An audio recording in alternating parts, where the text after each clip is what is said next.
Bueno, quedan pocos días para las elecciones presidenciales, tal cual como lo hemos venido dando, tenemos distintos invitados, candidatos a la presidencia de la República. El día de hoy está con nosotros el candidato Gabriel Boric de Apruebo Dignidad. Gabriel, un gusto de estar con nosotros, muchas gracias por venir a nuestra sede. Hola Carlos, un gustazo estar acá. Disculpen la demora, tuve un contratiempo por el COVID, pero finalmente estamos, era importante poder conversar con el magisterio. Exactamente.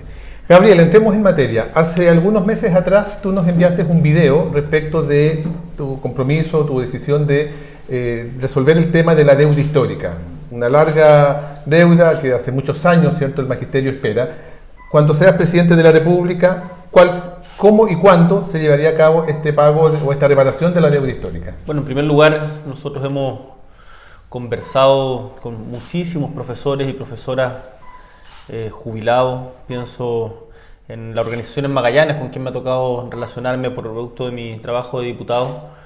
Y la verdad es que ver la decepción, la frustración que por tantos años han recibido portazos, esperanzas fatuas y en donde finalmente no se ha concretado la reparación al robo que les hicieron, es tremendamente indignante. Entonces, han sido diferentes gobiernos. Ha sido Andrés Velasco, ha sido el que dio el primer portazo, después Eizaguirre, han pasado diferentes ministros de educación y más allá de la voluntad de algunos sectores, la verdad es que no ha habido reparación.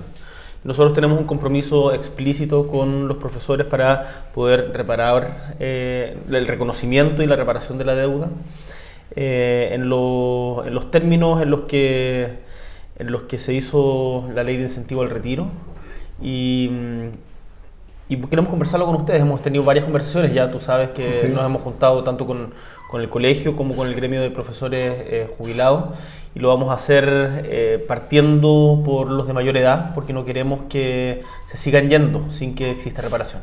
Perfecto. Respecto de lo mismo, tenemos en el año 2019 una importante movilización, 52 días. Quedaron allí algunos temas pendientes, por ejemplo, la situación del pago de la mención a las profesoras y educadoras diferenciales y de párvulo, que fue un tema muy debatido y que lamentablemente el gobierno se negó a dar. También en la misma línea, el bono de retiro del magisterio termina ahora el 2024. Eventualmente en tu gestión como presidente de la República correspondería que afrontara también ese tema. ¿Estás disponible a que esos temas los podamos conversar y resolver en su momento? Estamos disponibles a conversar todos los temas que sean parte de la agenda del magisterio y en particular en igualar las condiciones hacia arriba de las educadoras de la educación inicial, en donde hoy día hay tantas diferencias entre BTF, Junj, Integra, y la pega que hacen es fundamental. Por lo tanto, que no les quepa duda de que vamos a cerrar las brechas laborales y salariales que existen en esa línea. Y respecto a la ley de incentivo al retiro, bueno, tenemos que conversar una actualización en conjunto. Ustedes saben que este gobierno nos deja con las arcas fiscales muy deterioradas. Por lo tanto, yo espero tener una conversación con los diferentes gremios, no solamente con el colegio de profesores, que no sea transaccional, sino que en función de un bien común compartido, que es la recuperación de lo público, podamos ir estableciendo plazos, gradualidades, pero para avanzar en un norte compartido. Correcto. En la misma línea tenemos también desde hace mucho tiempo, particularmente en el 2019, el compromiso del actual gobierno de terminar con la doble evaluación docente. Tenemos 2 evaluaciones docentes hoy día. Estaba ese compromiso dado por el gobierno, pero no lo cumplió. Eventualmente en tu gobierno estarías disponible a que termináramos con esa evaluación docente que ya había acuerdo en el 2019? A los profesores y profesoras de Chile yo les digo que conozco su trabajo y que basta de agobio laboral. No tiene sentido la doble evaluación y la evaluación que exista tiene que ser en función de justamente poder mejorar, poder tener mejor acceso a capacitación y no esto que hay hoy día que es una suerte como de que los tienen rodeados, como que están permanentemente, lo conversaba el otro día con la rectora del PEDA, con la rectora de la UNCE, en donde ella nos planteaba que la sensación general de los profesores es como de asedio y de desconfianza, y yo confío en los maestros, en las maestras, confío en los profesores y por lo tanto creo que tenemos que terminar con la doble evaluación, darle mayor incentivo y mayor tiempo a las horas de preparación y a las horas lectivas y disminuir la carga. Correcto. Gabriel, uno de los pilares del actual sistema o del actual modelo educativo que tenemos en Chile es la estandarización, que sabemos le ha hecho mucho daño a todo lo que es el proceso escolar desde cuando se instaura, digamos, en dictadura. ¿Cómo ves tú el tema del CIMSE y todas estas pruebas estandarizadas que hoy día tenemos en nuestro país? Bueno, el CIMSE inicia, PSU, PTU, todas las pruebas estandarizadas le hacen un tremendo daño a la educación. Le hacen un tremendo daño porque discrimina no solamente a los más vulnerables, los colegios técnicos profesionales, por ejemplo, quedan absolutamente minusvalorados, sino que además con iniciativas como la que en su momento tuvo el exalcalde Lavín, del semáforo, en donde se estigmatiza a colegios. Lo que nosotros vamos a hacer va a ser pruebas muestrales para poder tener evaluaciones que no tengan no estén asociadas a sanciones, sino más bien de direccionamiento de políticas públicas para poder mejorar en conjunto con las comunidades educativas. Una de las cosas que nosotros hemos aprendido habiendo sido parte del movimiento social por la educación es que no se puede tratar de emprender reformas sin quienes las van a implementar. Seguramente lo vamos a conversar más adelante, pero el caso de la desmunicipalización es un ejemplo claro de ello. Yo creo que todos estamos de acuerdo con la desmunicipalización, pero cuando se hace en contra de los profesores o sin diálogo con los profesores, las cosas no funcionan bien. Por lo tanto, respecto a y como decía el movimiento del cual fuimos parte también, lo esencial es invisible al CIMSE. Así que no tengo ninguna duda de que tenemos que terminar con esa lógica de estandarización. Tenemos que además emprender un tremendo desafío que no va a ser fácil, que es un cambio curricular de cirugía mayor, diría yo, en donde dejemos de pensar en embutir contenidos para memorizar en una prueba de rendimiento estandarizado y tratar de formar ciudadanos críticos, colaborativos respecto a la sociedad de la que todos somos parte. Y eso, ahí yo sé que los profesores tienen un tremendo rol que jugar y espero que podamos adecuar el currículum justamente a los desafíos de este siglo. Correcto, por tanto, bajo esa lógica debiéramos de esperar que las políticas que se implementarían en tu gobierno irían en esa dirección indudablemente. Exactamente. Ya, ahora, dentro de lo que es tu programa, planteas el fortalecimiento de la educación pública. ¿Cuáles serían las 2 o 3 medidas que tú crees esenciales, determinarían, digamos, ese fortalecimiento respecto de la educación pública? Bueno, el fortalecimiento de la educación pública parte por el reconocimiento de quienes trabajan en la educación pública, por los profesores, profesoras, asistentes de la educación, por valorar el rol que se juega en las comunidades educativas, pero por cierto también desde una perspectiva de financiamiento. Nosotros vamos a terminar con la lógica del voucher, vamos a terminar con la lógica del financiamiento por asistencia y haciendo un algoritmo algo más complejo, pero financiado con aportes basales, sustentados principalmente en matrícula, esperando poder, bueno, en el último tiempo se ha logrado disminuir el descenso, pero estamos más o menos estancados. Yo creo que tenemos que avanzar hacia un mayor incremento de la matrícula del sector público, en donde vamos a impulsar en conjunto con las alcaldías un plan también de recuperación de infraestructura. A propósito de la pandemia, una de las cosas que ha quedado en evidencia es que muchos colegios no están aptos para recibir a los estudiantes.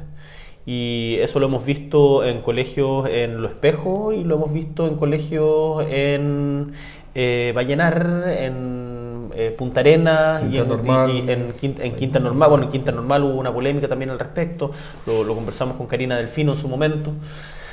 Entonces, un plan de reparación de infraestructura me parece que es urgente también para la recuperación de la dignidad de la educación pública. Correcto. Ahora, yendo a la administración de la educación, Gabriel, bueno, tenemos la municipalización, tú lo comentabas hace un rato, tenemos también los servicios locales de educación.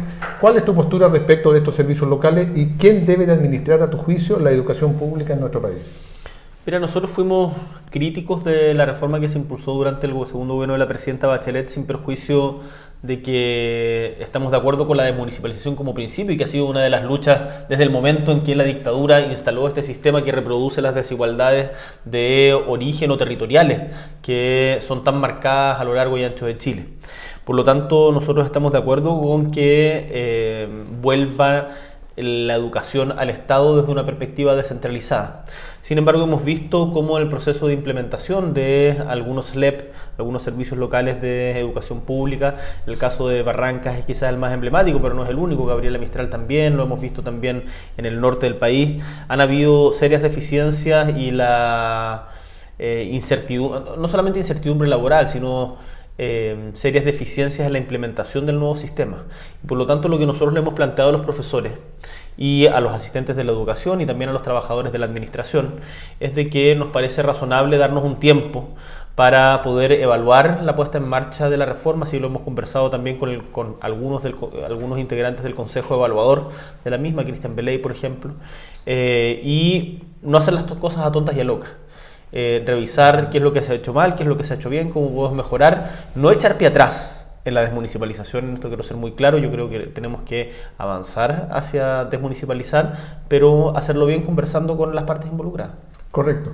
Las profesoras y profesores de Chile hemos venido manifestando desde hace muchos años la vuelta y el retorno de los colegios al Estado. ¿Está dentro de tu gobierno una posibilidad de avanzar en esa dirección? Bueno, yo creo que esta es una manera de avanzar en ello. Hay que hacerlo desde una perspectiva descentralizada. Tú sabes, soy una persona de región, nacido y criado en Punta Arenas, en la región de Magallanes. He conocido muchos colegios de sectores rurales y sería un absurdo que un colegio de Río Verde o de Paillaco dependa de Santiago para poder reparar infraestructuras básicas. Creo que también hay que entregar mayor autonomía a las comunidades escolares, por cierto, con un currículum nacional, pero sí creo que el responsable financiero tiene que ser el Estado. Correcto. Respecto al financiamiento de la educación, tú algo comentabas sobre el tema del sistema del voucher, que por cierto también nosotros rechazamos absolutamente. En concreto, ¿tu propuesta es avanzar hacia un sistema basal? Nosotros estamos por un financiamiento basal a las escuelas, en donde el principal elemento sea la matrícula y con incentivos, por cierto, a mejorar la matrícula que hoy día existe en los liceos. Yeah. Y por lo tanto, para ser más claro aún, terminar con la lógica del voucher por asistencia. Perfecto. Gabriel, hace pocas semanas atrás el presidente de la República presentó un veto a una importante ley que ya había sido aprobada en el Congreso con fecha 9 de septiembre. Se lo dimos vuelta. Se lo dimos vuelta en el Parlamento, estamos a la espera de lo que ocurra en el Senado. Quiero hacerte una consulta. Eventualmente, esperamos por cierto también lograr en el Senado el triunfo. Si eventualmente no lográramos darlo vuelta en el Senado, ¿en tu gobierno estarías dispuesto a reponer esos puntos que son tan importantes y que, reitero, no significan recursos económicos, pero que ustedes ya lo plantearon con mucha claridad en el Congreso, reponer esos puntos que vetó Sebastián Piñera? Yo espero que logremos solucionarlo antes y que el Senado esté a la altura de las circunstancias de la defensa del rol de los profesores, pero si esto no fuera así, el Senado siempre te trae sorpresas. Pueden contar con nuestra venia y apoyo para aquello. Perfecto. Ahora, respecto de lo mismo, hoy día tenemos una cantidad importante de comunas a nivel país, más de 50, algunas con mucho más tiempo, otras más cercanas, que tienen serios problemas respecto de la deuda previsional, es decir, el no pago de la previsión a las profesoras, profesores, trabajadores de la educación, se ha ido generando en una condición, digamos, permanente en muchos lugares de Chile. Y la verdad es que aquí los gobiernos de turno, todos han mirado absolutamente hacia el lado. ¿Tienes algún planteamiento respecto de cómo enfrentar esa situación en tu gobierno? Lo he visto y es realmente terrible. Me ha tocado conocer de cerca el caso de Tiltil, de San Fernando, el caso de Punta Arenas, en donde también hice gestiones en su momento ante incluso Contraloría General de la República, y creo que hay incentivos muy perversos en el caso de no pago de cotizaciones previsionales, porque finalmente se va acrecentando una deuda que se vuelve imposible de pagar. Yo soy partidario de avanzar en sanciones en otra línea, no en sanciones económicas que terminan afectando más a las mismas víctimas del problema, que son los profesores y profesoras, y generando un daño previsional que genera tremendamente incertidumbre de aquí para adelante. Creo que sería irresponsable hoy día comprometerse con una suerte de... O sea, es que no se puede condonar, hay que pagarlo, porque las cotizaciones previsionales tienen que ser pagadas. Hay muchos casos en que han sido declaradas y no pagadas, lo que es más grave aún. Pero esperamos avanzar en una solución en conjunto con los municipios, y ahí le vamos a pedir toda la ayuda también a la Contraloría de que los lugares donde han habido desfalcos, donde hemos encontrado muchísimos lugares de administraciones municipales con muy mal manejo de los recursos, por ejemplo lo que había pasado anteriormente en la comuna de Maipú o en Viña del Mar, podamos darle un paralé y que los recursos se destinen a lo que corresponde. Correcto. Gabriel, hemos vivido tiempos muy difíciles estos últimos 2 años, también por supuesto en educación. Y por cierto que estamos todos a la espera, ¿cierto?, de lo que vendrá en lo sucesivo. ¿Tienes algún plan, alguna propuesta concreta respecto de cómo avanzar y cómo enfrentar la pospandemia? Porque es un tema que indudablemente en educación se viene con mucha fuerza. Tremendamente difícil. Nosotros en nuestro programa hemos propuesto un plan de recuperación un plan de recuperación que no esté centrado solamente en infraestructura o solamente en financiamiento o solamente en la vuelta a clase, que yo considero que es tremendamente necesaria, la vuelta a clase presencial, sino también en salud emocional de las comunidades educativas. Los profesores están reventados, los profesores les ha tocado cumplir una labor durísima, muy poco reconocida, muy ninguneados y vilipendiados por este mal gobierno, y por lo tanto yo creo que se requiere una reparación simbólica también de reconocer el rol de los profesores y también de los estudiantes. Acá no podemos volver el próximo año tal como si no hubiese pasado nada. Se va a requerir un plan de adecuación, se va a requerir un plan de, algo parecido a un propedéutico para recuperar los 2 años que no han sido años normales. Eso lo vamos a discutir en conjunto con las comunidades educativas, estamos atentos a las propuestas que se hagan desde los profesores.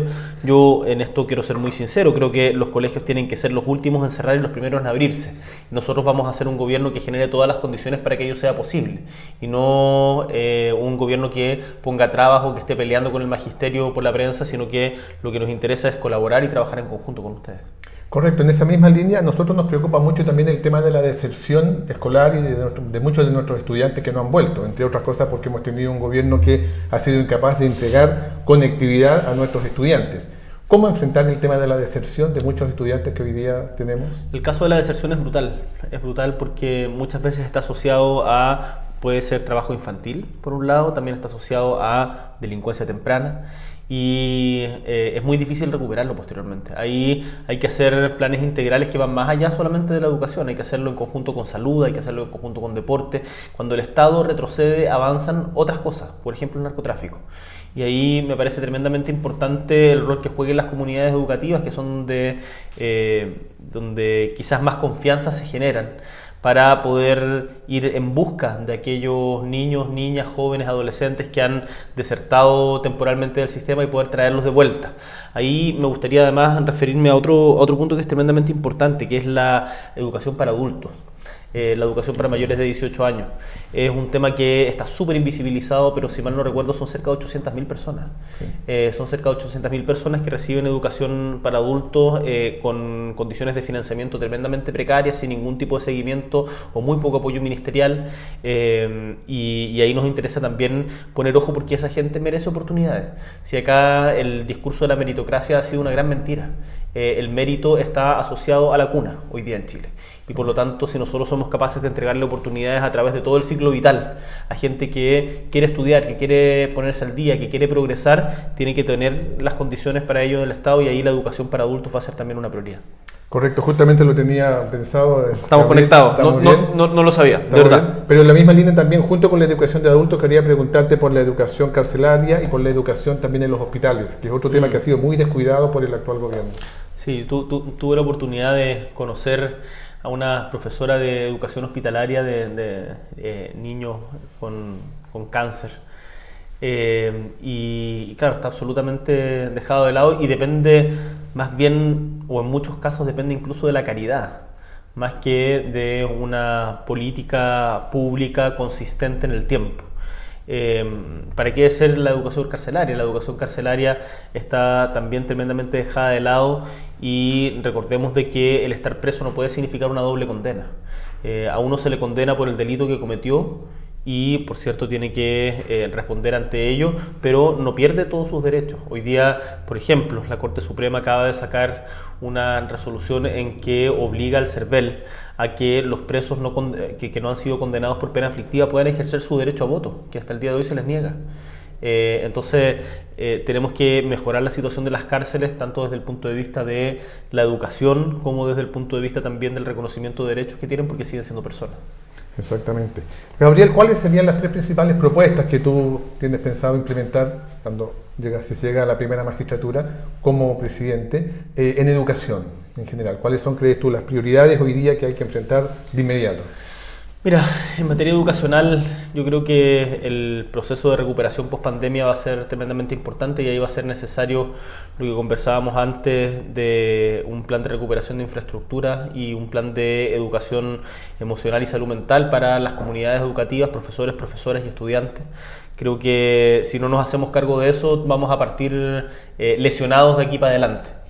En segundo lugar, creo que el cambiar la relación con los profesores. Es más allá de ser una política concreta, yo creo que si nosotros logramos reparar el vínculo que debe tener el gobierno de respeto a sus profesores, creo que las cosas pueden ir mejor. El otro día estaba revisando la primera edición del libro Desolación, de Gabriela Mistral, que está dedicado a Pedro Aguirre Cerda y Juanita Aguirre, la esposa de Pedro Aguirre Cerda. Él todavía no había sido presidente en ese momento, recuerdo, 1922. Y cuando leía eso, pensaba, y que decía, la dedicatoria dice, este libro está dedicado a don Pedro Aguirre Cerda y Juanita Aguirre, a quienes debo las horas de paz en que vivo, dice Gabriela. ¿Por qué lo menciono? Porque me parece que el respeto que existía hacia los docentes, hacia los profesores, en los tiempos antiguos o no tan antiguos, hablaba también de la importancia que se le daba a la educación. Y yo espero ser un presidente que respete a los maestros y que sea respetado por los maestros también, que podamos tener esa complicidad que es necesaria para el futuro de Chile, así que recomponer ese vínculo me parece importante. Y en tercer lugar, nosotros hemos hablado mucho también en materia educativa, no escolar, pero que creo que también es importante en la condonación de la deuda educativa. Educarse es un derecho y no debiera ser una carga tan pesada como lo ha sido producto de las malas políticas públicas que enriquecieron a los bancos y endeudaron a la familia. Exactamente. Gabriel, hoy día tenemos un sistema educativo en Chile absolutamente fragmentado. Tenemos educación municipalizada, tenemos servicios locales, tenemos educación particular subvencionada, educación pagada, administración delegada, es decir, ¿hay algún plan desde tu perspectiva para terminar con esa fragmentación en la educación? La principal fragmentación que se vive en materia educacional en Chile es la segregación por ingresos económicos. Y la lógica del financiamiento compartida, instalada durante los 90, yo creo que le hizo un tremendo daño, no solamente a la educación, sino también a la cohesión social. Y un país que no tiene cohesión social es un país que no puede crecer. Tal como ha quedado demostrado con los últimos acontecimientos en Chile, me parece que es tremendamente importante recuperar a la educación como un espacio en donde podamos entendernos como iguales. Y por lo tanto el avanzar en el proceso de desmunicipalización en conjunto con las comunidades educativas para uniformar también ese proceso, fortaleciendo la ley de inclusión en el sentido de la prohibición del lucro, selección y copago, me parece que apunta en la dirección correcta. Y en esa lógica, la revisión entonces del actual modelo que tenemos, por ejemplo, de educación particular subvencionada, ¿está dentro de tu planteamiento? Yo quiero ser muy claro en el respeto a la diversidad de los proyectos educativos y para nosotros va a ser la prioridad el derecho a la educación por sobre esta idea de la libertad de empresa en educación. Pero a mí me interesa mucho que la diversidad de los proyectos educativos pueda expresarse siempre que se cumpla con las reglas básicas que en este caso son no al lucro, no a la selección, no al copago y fortaleciendo, por cierto, la matrícula pública. Correcto. Gabriel, estamos a puertas de una nueva constitución, un proceso histórico, un momento único en la historia de nuestro país. Desde tu perspectiva, ¿qué debiera de señalar la nueva constitución respecto del tema educativo? Yo quiero ser muy cuidadoso en esto porque a diferencia del actual presidente de la República no quiero ser alguien que pautea la convención y yo confío mucho en el trabajo que están realizando las y los convencionales. Creo que, por cierto, debe haber un reconocimiento de la educación intercultural. Recordemos que estamos por primera vez dialogando de igual a igual con los pueblos originarios. Creo que tiene que haber un reconocimiento de la educación como derecho y de la importancia de la educación pública. Pero no me quiero meter en más detalles porque eso es rol de los convencionales. Ustedes saben cuáles son mis convicciones. Yo me formé políticamente luchando por la educación pública. Vengo del movimiento social y por lo tanto mi compromiso está firme ahí. Y en esa misma línea, entonces, ¿cómo ves tú a la educación pública futura para Chile? ¿Cuáles son las expectativas, las esperanzas que podrían tener las docentes y los docentes respecto de particularmente la educación pública de nuestro país? Yo espero que podamos construir una educación o reconstruir una educación pública de la cual todas y todas nos sentamos orgullosos, en donde ser profesor en Chile tenga el prestigio que merece, en donde los maestros y maestras tengan el reconocimiento que merecen y en donde todo niño o niña que entra a la educación pública pueda desarrollar todas sus oportunidades, no solamente desde la lógica estandarizada de competencia, sino también en otras áreas, las humanidades, las ciencias, las artes, por cierto también la música, y en donde los sueños puedan hacerse realidad y nosotros para eso vamos a invertir firmemente en educación porque sabemos, tal como decía un antiguo presidente, que la felicidad de Chile comienza por los niños. Exactamente. Bueno, hay diversos estudios, ya para ir terminando, Gabriela, hay diversos estudios que dan cuenta hoy día respecto de los problemas, particularmente en la formación de maestros, de docentes. Y puntualmente se habla de una crisis básicamente de muchos docentes que faltarían en los próximos años. Sí. ¿Cómo, desde tu perspectiva, tu gobierno va a desarrollar y va a implementar efectivamente el hecho de educarse para ser docente sea también un elemento importante en nuestra sociedad? Sí, hay diferentes números. Yo he visto cifras que van incluso desde los 25.000, desde el déficit de 25.000 docentes de aquí al 2025. Es tremendamente preocupante. Nosotros tenemos que incentivar y mejorar las condiciones de la formación de los profesores y profesoras, no solamente mejorando la carrera docente en el sentido de la retribución que se le hace y la disminución también del agobio laboral, sino también quizás en un primer momento sea necesario llamar a quienes tienen tanta experiencia acumulada para que nos puedan colaborar en este momento que es tan difícil. Chile tiene muy buenos maestros y muy buenas maestras y nosotros tenemos que contar con ellos. Había un ex candidato que proponía salir a importar profesores.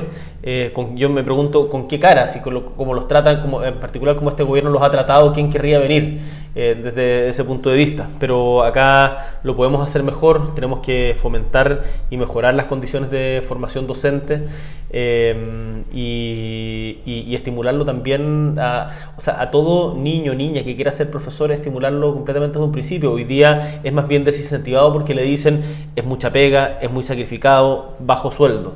Yo creo que si logramos ir cambiando esa lógica vamos a poder también mejorar el número de docentes que tengamos. Exactamente. Bueno, Gabriel, quiero pedirte que te dirijas a las profesoras y profesores de Chile.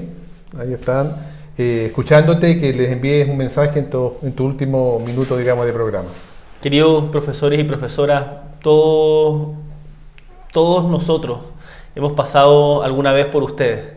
Cada uno seguro tiene la experiencia con un profesor o profesora que lo marcó. En mi caso, mi profesor de historia, mi profesor de literatura, mi profesor de computación, que finalmente terminó siendo un profesor de la vida. Son ejemplos, o la profesora que en cuarto básico me regaló uno de los primeros libros. Son gente que me marcó el camino y gracias a ellos estoy hoy día donde estoy. Y yo espero que el reconocimiento a la labor que ustedes realizan sea algo que sea parte del sello de nuestro futuro gobierno. Cuenten con nosotros en el compromiso de la recuperación, de la reconstrucción de la educación pública en nuestro país, del tremendo reconocimiento que corresponde a la labor que ustedes realizan, y sepan que yo, viniendo de las luchas sociales por la educación pública, espero ser un aliado de los profesores y profesoras para, por cierto, poner siempre el interés superior del niño por delante. Un abrazo muy muy grande, muchas gracias a todos quienes nos han visto acá y muchas gracias, Carlos, también por el espacio. No, pues un gusto, Gabriel, haber podido conversar contigo, y bueno, y así estamos entonces también culminando esta importante conversación con otro candidato a la presidencia de la República, particularmente dando a conocer sus lineamientos respecto de educación. Muchas gracias, Gabriel. Un gustazo. Igualmente. Chao, Carlos.